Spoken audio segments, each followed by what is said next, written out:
तो everyone, Ford एक बार फिर भारत में एंट्री मारने वाली है। फोर्ड कई बार भारत को छोड़कर गई थी।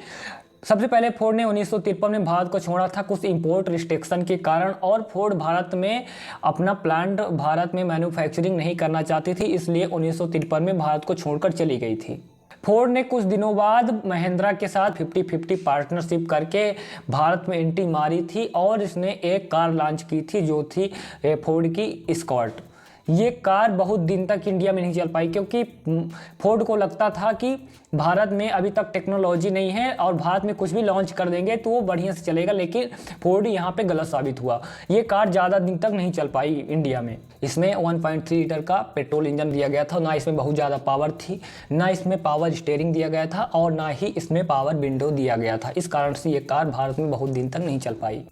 और एस्कॉर्ट की असफलता के बाद फोर्ड ने महिंद्रा के साथ पार्टनरशिप को खत्म कर दिया। महिंद्रा के साथ पार्टनरशिप को खत्म करने के बाद फोर्ड मार्केट में एक नया प्रोडक्ट लेकर आया, फोर्ड की आइकन 1999 में। ये प्रोडक्ट भी फोर्ड के लिए एक गलत प्रोडक्ट साबित हुआ, और उस समय हुंडई ने सेंट्रो को लॉन्च किया था। उसी समय फोर्ड ने अपनी फोर्ड आइकन को लॉन्च किया था।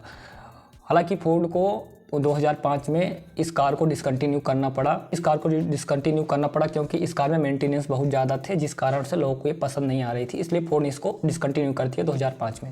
उस समय फोर्ड एक बहुत बड़ी कंपनी थी। फोर्ड कंपनी का विस्तार कई देशों में था, और हुंडई एक छोटा सा ब्रांड था, छोटी सी कंपनी थी।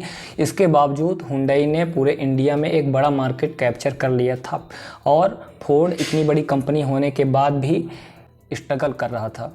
हुंडई एक छोटा ब्रांड होते हुए भी भारत में हुंडई की i20, i10, वर्ना और सेंट्रो जैसी कार काफ़ी ज़्यादा फेमस हो रही थी, और फोर्ड अभी भी इंडिया में स्ट्रगल कर रहा था। 2010 में फोर्ड ने एक अपनी कार फीगो लॉन्च की, और वो काफ़ी ज़्यादा चर्चा में आ गई। फोर्ड ने 2010 में अपनी कार फीगो को लॉन्च किया, और ये इंडियन मार्केट में चल गया। कुछ समय बाद 2013 में फोर्ड ने एक कार और लॉन्च की इको स्पोर्ट को, और ये दोनों मॉडल इंडियंस को काफ़ी ज़्यादा पसंद आए।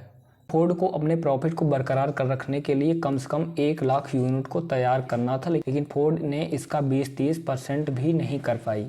इसका कारण था कि इंडियन मार्केट अभी $7 बिलियन का नहीं हुआ था, जितना कि फोर्ड द्वारा अनुमान लगाया गया था, और एक्सपोर्ट भी नहीं हो रहा था। और फोर्ड की कई गाड़ियां इंडियन मार्केट में बिक तो रही थी, लेकिन फोर्ड को उतना फ़ायदा नहीं हो रहा था, बल्कि इसके बदले नुकसान ही फोर्ड को होता जा रहा था। 10 सालों में फोर्ड को $2 मिलियन का नुकसान हुआ था। जी, इसके कई सारे कारण थे, और कई सारे कारणों में एक कारण यह था कि फोर्ड अपने एम्प्लॉय को बहुत हाई सैलरी देता था अदर ब्रांड की तुलना में, और कंपनी की सेल्स उतनी नहीं हो रही थी कि कंपनी इन सब चीज़ों को आसानी से मैनेज कर सके, और कंपनी को लगातार नुकसान हो रहा था। फोर्ड ने एक बार फिर महिंद्रा के साथ पार्टनरशिप की, और ये पार्टनरशिप 49 और 51% की थी। 51% महिंद्रा का और 49% फोर्ड का शेयर था। तो दोनों ब्रांड अपने प्रोडक्ट को एक साथ बनाना चाहते थे, जिससे कॉस्ट कम आएगी और कंपनी को फ़ायदा होगा, लेकिन दोनों के डिज़ाइन और मॉडल अलग अलग रहेंगे। और कुछ प्रोडक्ट बनाने के लिए अनाउंसमेंट भी हो गई थी, जैसे कि इको स्पोर्ट को XUV 300 का टर्बो पेट्रोल इंजन मिलने वाला था, और कई अनाउंसमेंट पर भी डिस्कस हुई थी। लेकिन महिंद्रा ने इस पार्टनरशिप को वहीं ख़त्म कर दिया, और महिंद्रा ने ऐसा क्यों किया अभी तक ये किसी को पता नहीं है। पार्टनरशिप को ख़त्म करने के बाद फोर्ड के पास कोई दूसरा प्लान नहीं था, और फोर्ड ने भारत से जाने का फैसला किया। फैसला के साथ फोर्ड ने अपने गुजरात वाले प्लांट को टाटा मोटर्स को बेच दिया था।